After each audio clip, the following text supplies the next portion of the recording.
Where's your granny? Out by the cement pond.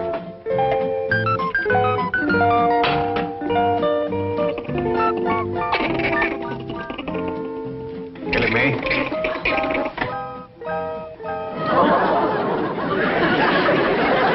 I'd like to strike up a bargain with you.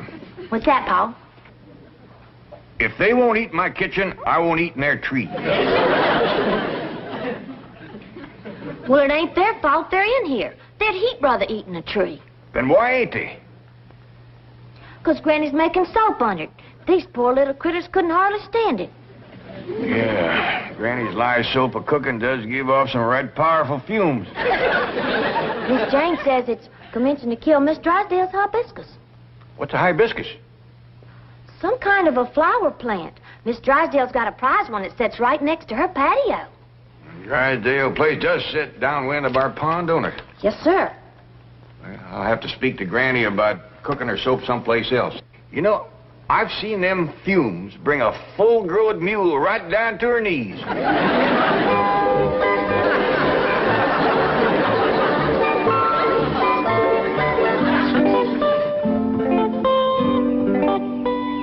Ravenswood, my pruning shears. The Dershowitz says it's a losing battle, madam. Unless you can stop those noxious vapors being wafted from the Clampett swimming area, your hibiscus will have to be taken out. Go over and speak to them emphatically. Help me up. Begging your pardon, madam, the last time I spoke emphatically, I was picked up and tossed into their pool. Jethro? Granny. I'll not let them ruin my garden party this afternoon. I shall speak to them myself. Oh, good show, madam. If I hear a splash, I shall come immediately.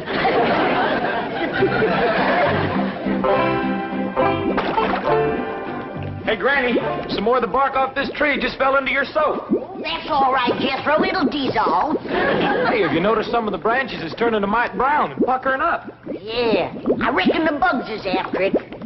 Could it be your soap? Nah, bugs won't go near my soap.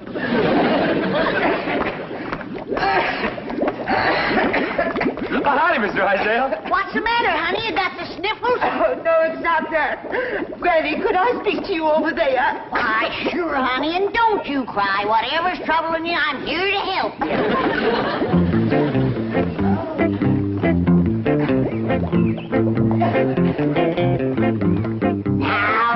Now.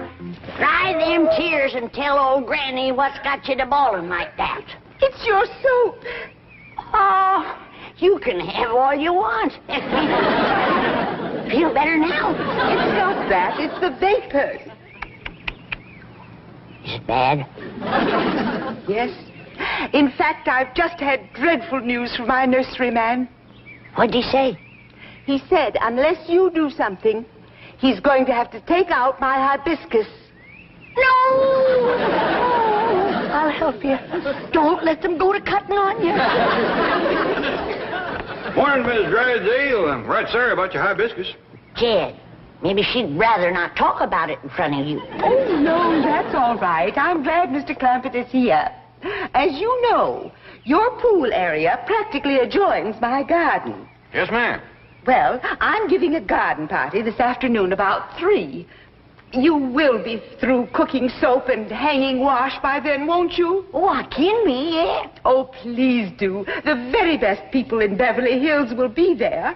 And I was hoping that you folks would cooperate. Oh, we'd be glad to cooperate. You betcha we will. But even with our help, should you be giving a party with your ailing hibiscus? I shall rise above that. Well, don't let them take it out. I'll doctor it back to health for you. Thank you. Perhaps tomorrow. Now, remember, the party is from 3 until about 5:30. And I'll appreciate it if all of you will be as inconspicuous as possible. Perhaps Jethro could drive you around in the truck. Oh, no need to do that. We can walk over to your place. And we'll be on time, too. 3 o'clock sharp. Granny, this poor little critter just can't stand no more of your soap cooking. Well, let him go some other place then.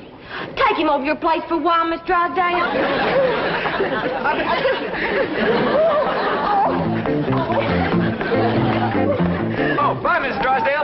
some hot soap to take home with you?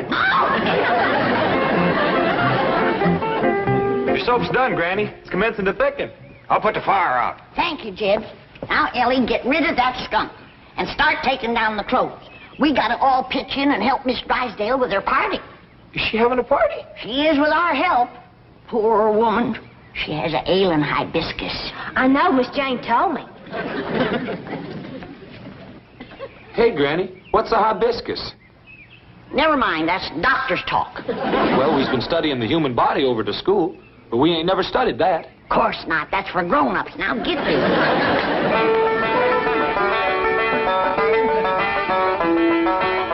No, Ellie. It's a long time since I run into anyone with a ailing hibiscus. Yes? Yeah. And a funny thing. Not everybody has them in the same place. Well, I reckon that's so. Yeah. Did Miss Jane happen to mention where Miss Drysdale's is? Yes, ma'am, Granny. She says it's right next to her patio. Yeah, that's where the generally is. A right awkward place to poultice, too.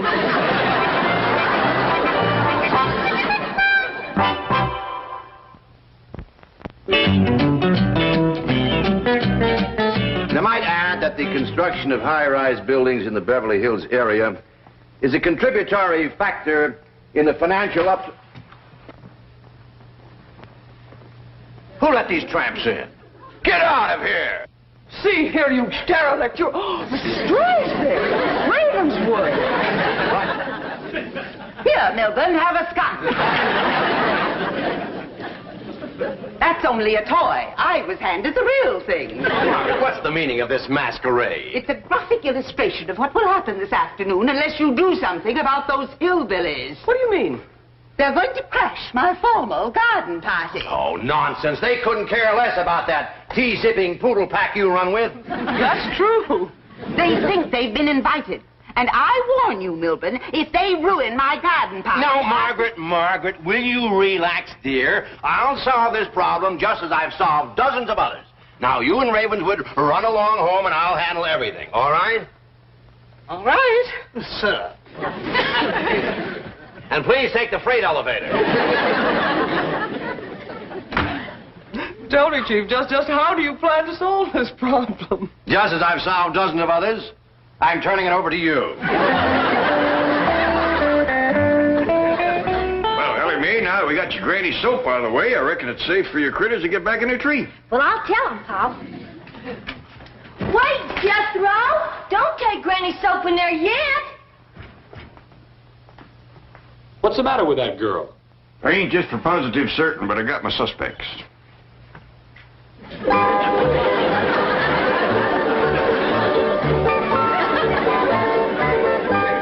Right. Her and her critters. Uncle Jed, it was getting so I couldn't even go swimming in the cement pond. There were so many of them. But I fixed that. What'd you do? Well, I seen this great big rubber alligator at the store. So I up and bought him and put him in the cement pond. There ain't been a critter near it since. Them little fellers are right shy of gators. Come on, get away from here. I got victuals to cook for Miss Drysdale's garden party. What's a garden party, Granny? Well, I ain't sure I know. You, Jed? Yeah, I've been studying on it some, and I think I got it figured. What you got figured? Well, when folks has a barn-raising party, everybody comes over and helps you build a barn. When you have a quilting party, everybody gets together and makes a quilt. So I reckon when you got a garden party, everybody comes over and makes a garden. That figures. Jethro, you and me got to get the shovel and the spade and the tater fork all honed up nice and bright. Because chances are these Beverly Hills Society folks is going to show up with some fancy, shiny tools. Come on. Just a minute. Just a doggone minute. What's the matter? Well, when I wanted to plow up our front yard and make a garden, it was the Drysdale that said I had an order. Now, how come they's making one? I think I got that figured. What you got figured? I hear tell Miss Drysdale is overpowering fond of flowers. I reckon she wants to make a flower garden. Yeah, that figures. I reckon so. Come on, Jethro. There's ground to be turned. Yeah, that figures.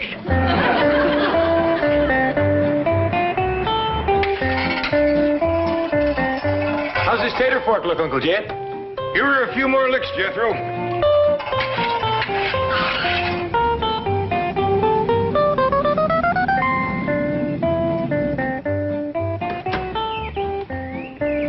Greetings, Mr. Clabbett. And greetings to you too, Jethro. You're looking handsome as ever. It looks as though you've decided to forego Mrs. Drysdale's party. Oh, yes, ma'am. We's all for going. No. I mean, it looks as though you are not going. Well, we wouldn't want to disappoint Miss Drysdale. She invited us special. And she'll be glad she did when she sees me get going with this. Ain't nobody can swing a fork like this youngin'. Jethro, I know how much you like food, but that is ridiculous. Kid, Twiger. Oh, howdy, Miss Jane. It's good to see you. Kid, put an edge on this thing while I have a little private talk with Miss Jane. Here, Granny.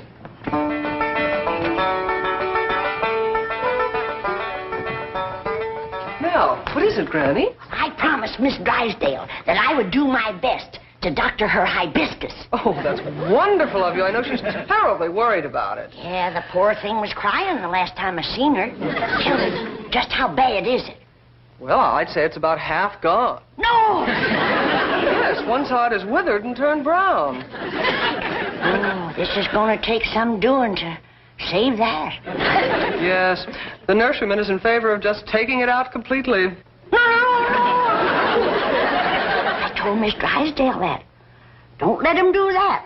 Cutting something out is the last resort. No, I'm sure Mrs. Drysdale agrees with you. She wants desperately to save it. She's had 2 blue ribbons on it. Don't you tell her I told you. That ain't going to help nothing. There you are, Granny. You can split up frogs here with that. Oh, thank you, Jed. Come on out to the kitchen, Miss Jane. I'm mincing me some crawdads for Miss Drysdale's party. Oh, no, wait. That's what I want to talk to you about. Please don't go. What? What? And disappoint Miss Drysdale? Just when she needs us? And we give our promise? Please believe me, you will not enjoy it. Well, this is a poor time for us to be thinking of our own enjoyment when you-know-who has got a withered you-know-what. Jed, everything's honed and sharpened. Howdy, Miss Jane. Are you going to the party? No, Ellie, and I hope none of you will go either. What? What's got into you? Now, hold on, everybody. I'll handle this. Miss Jane, you know how fond we are of you. You've been a good friend to us, but I reckon the time has come when we got to do what we know is right, and we're going to that party. All right, if you insist. But you can't go to a garden party in those clothes. Oh, of course not. We're going to put on our old clothes. Old clothes? Yes, ma'am. You can't expect us to do gardening work in our good clothes. But you don't garden at a formal garden party. What do you do? You stand around and sip tea and listen to music and boring conversation. Now, do you still insist upon going? All right, but first, will you do one thing for me? Chief, I would like you to meet a society family who are on their way to your wife's formal garden party. Are you kidding? I've got no time for those professional tea tasters. I think you're going to like these people. Entree.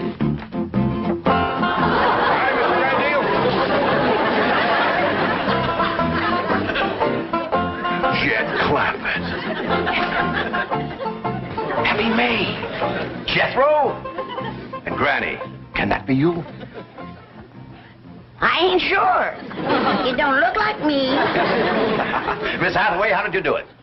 Well, Chief, the fact that the bank held a mortgage on a certain movie studio was a great help. Mr. Drysdale, you coming to the party? Well, I don't ordinarily, but I will today. Well, we see you there. Bye. So long. Goodbye. He don't act a bit worried about his wife's hibiscus. He couldn't care less. His wife's the one with the green thumb. Oh, sure that's where it is.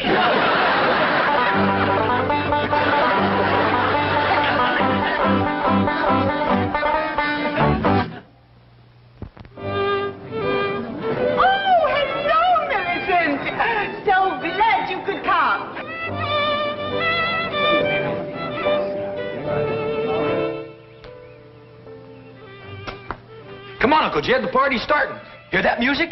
Yeah, but we gotta wait for our women folks, Jethro. How come they's late?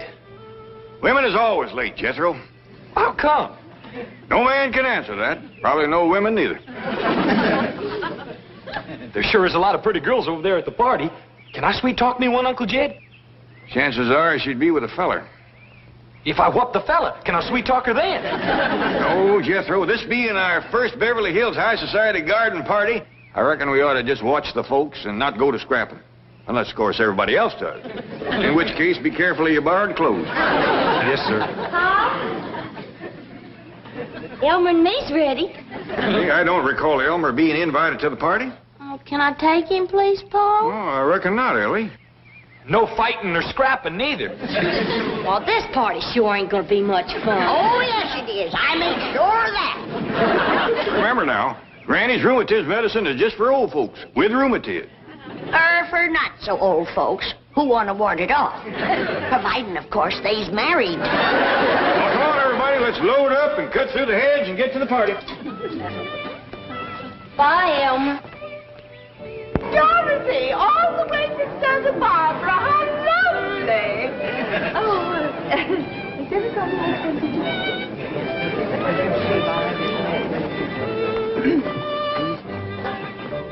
I beg your pardon, gentlemen. Have we met?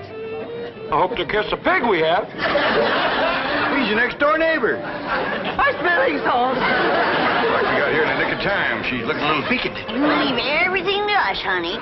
All right, you young'uns, get them chitlins and that crawdad dip on the table over there. Crawdad dip. It's finger-licking good, ma'am, and so is these little hot possum sausages. Just a swimming in hog renderings. Don't burn yourself. Anything tastes good after a few swigs of this. Really would help. Granny always brings a couple of jugs to barn raisins and quilting parties. I've seen a jug of this razor barn pretty near single-handed. And it gets credit for some right crazy quilts, too. You want me to put these on the table, Uncle Jed? Yeah, Jethro, but pass the word around. Nobody to touch it but married folks. Now, what can we do to help you the most?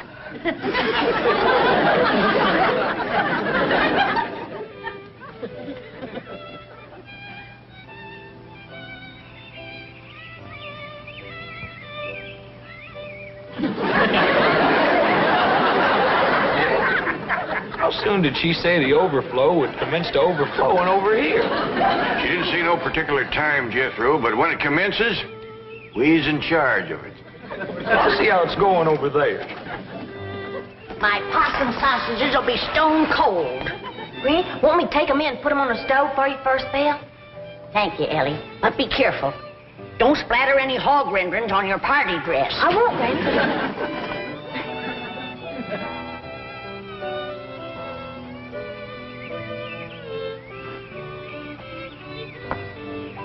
I don't blame them young'uns for getting restless. I'm getting a mite squirrely myself.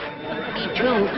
Granny, I'd ask you to dance, but that is the sorriest dancing music I ever listened to. Only one thing sorrier. What's that? It's stuff they call fruit punch. It don't have much body to it. Tastes like it was drawn off a barrel of rainwater that some apples dropped into it. Beautiful. Ed,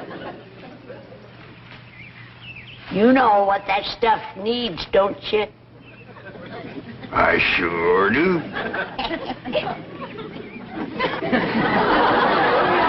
At least the overflow folks will get their whistle wet proper. Jed, Uncle Jed. How's the party going, Jethro? Terrible. Everybody's just standing around. The only one moving's that fiddler player. He's moving? Yeah, he keeps walking up to different people playing in their faces, and they still won't dance. Well, it ain't altogether their fault, Jethro. He plays that thing like he's stove up with rheumatiz. Uncle Jed, I'm getting tired of standing around these here clothes. Can I go swimming? Yeah, I reckon so, Jethro. Granny and me take care of the overflow. Yeah! Judging from what showed up so far, that alligator in the pond can handle him. Alligator! Granny, that ain't no... Granny! Thought I'd seen that varmint this morning, but I wasn't sure. Granny! That ain't no real live alligator. It ain't now. I blowed a hole in him you could swim a catfish through.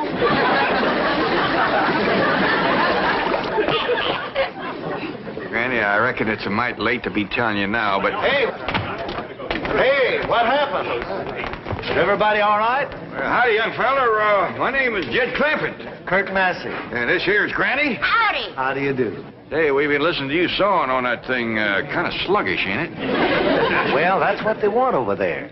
Well, it ain't what we want over here. Now, come on. We got the overflow here. Come on, let's liven things up a little bit. Well, may I have some of the punch for I it first? recommend it. Come on, everybody, get some punch. Here comes the hot sausages. This here is my daughter, Ellie Mae, and that young fella carrying the sausages is my nephew, Jethro. Well, howdy. Wow. Hey, Fred. Howdy. Wow, Hey, Doris. Hey, fellas.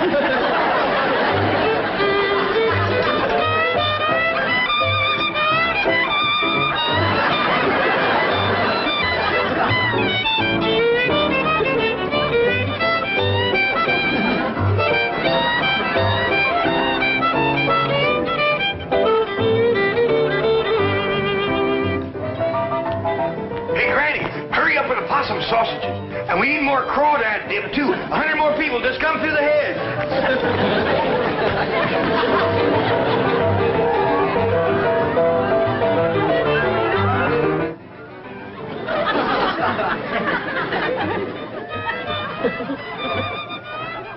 Ravenswood, did you find anyone in the house? No, madam. It's as deserted as the garden. Oh. Madam, might I have the rest of the afternoon off? What? Oh, yes, I suppose so. Oh, thank you, madam. Party over so soon? It's only 4:30. Those dreadful hillbillies have stolen all my guests. All 300 of them.